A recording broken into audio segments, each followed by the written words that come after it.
Welcome back to Mom Made YouTube channel. We're making yeast rolls today. You will need 4 tablespoons instant potatoes, 1 cup of boiling water. Stir that in as well combined. Then you will add 1 cup of cold water to that, followed by 1 egg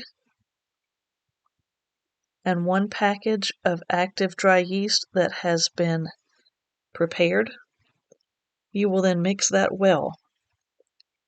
On a side note, please remember, turn your oven on its lowest setting, and that way when your dough is ready to rise, you can place the bowl on the oven, and it will help the process a little bit on your dough to rise. You will need 2 teaspoons of salt, 1 cup of sugar, and half a cup of melted shortening of your choice.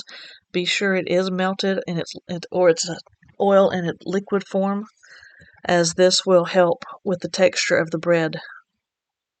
If it's melted, it will be a lot softer texture.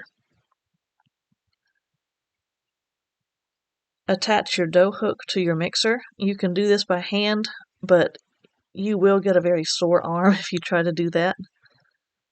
The total recipe calls for 7 cups of flour. Do not add that all at one time. You'll overwhelm the mixer. I typically start with 5 cups and allow that to mix well. Then I will stop the mixer and scrape the sides and around the bottom very well. And then I'll add the final 2 cups and allow that to mix again very well.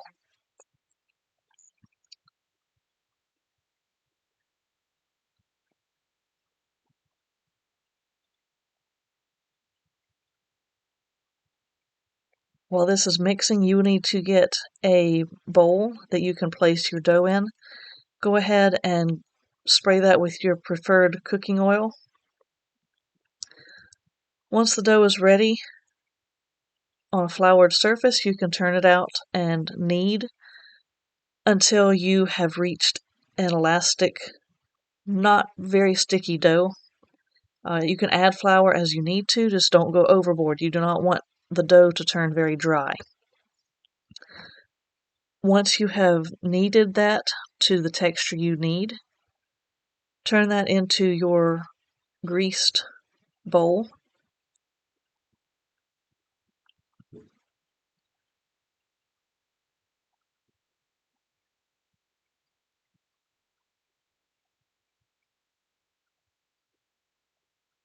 And if you do this multiple times, it's never going to be the same each time.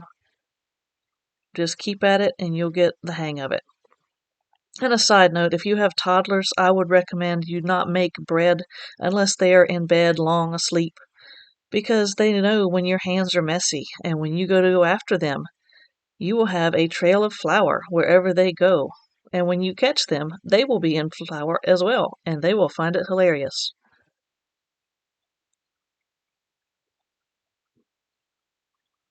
So time your baking sessions wisely if you have young children.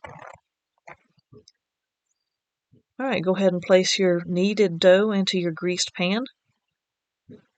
Take your preferred cooking oil and spray the top of that dough very well.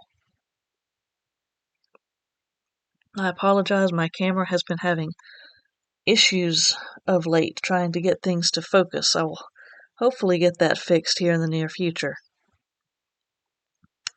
You will also need to get some wax paper, and go ahead and spray some cooking oil on your wax paper as well.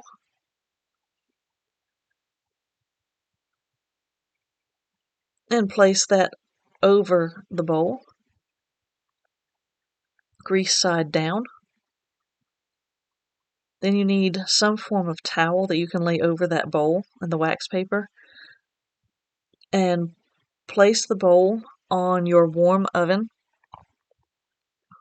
and allow it to rise until double. This will typically take anywhere from an hour and a half to 2 hours, depending on your altitude especially.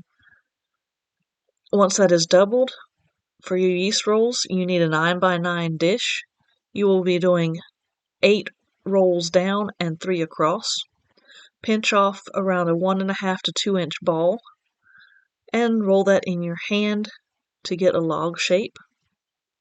Continue to do this until you have filled your 9x9 pan with 8 down and 3 across. If you feel like it's getting too stuck to your hands, you can dip your 1.5 to 2 inch ball in a little bit of flour and then roll it around, and that will help. Once you've filled your bowl, spray again with cooking oil of your choice. Take your wax paper again and spray and grease side down all over your rolls. This recipe will actually make 4 dozen yeast rolls, so you would need 2 of the 9x9 pans. Unless you're making loaf bread with this, then it will make 2 dozen yeast rolls and 1 loaf of bread, whatever your preference is. Cover that with a towel and place on your warm oven again. Allow to rise until double and place in a 350-degree oven for 25 to 28 minutes. Once they are done, you can get some butter and go across the top of the fresh rolls for added flavor. And to lock in the moisture, you can get a towel and lay across as it's cooling, and that will enhance the texture considerably. I hope you've enjoyed this tutorial, and happy baking, and I hope you enjoy it. Thank you for joining me.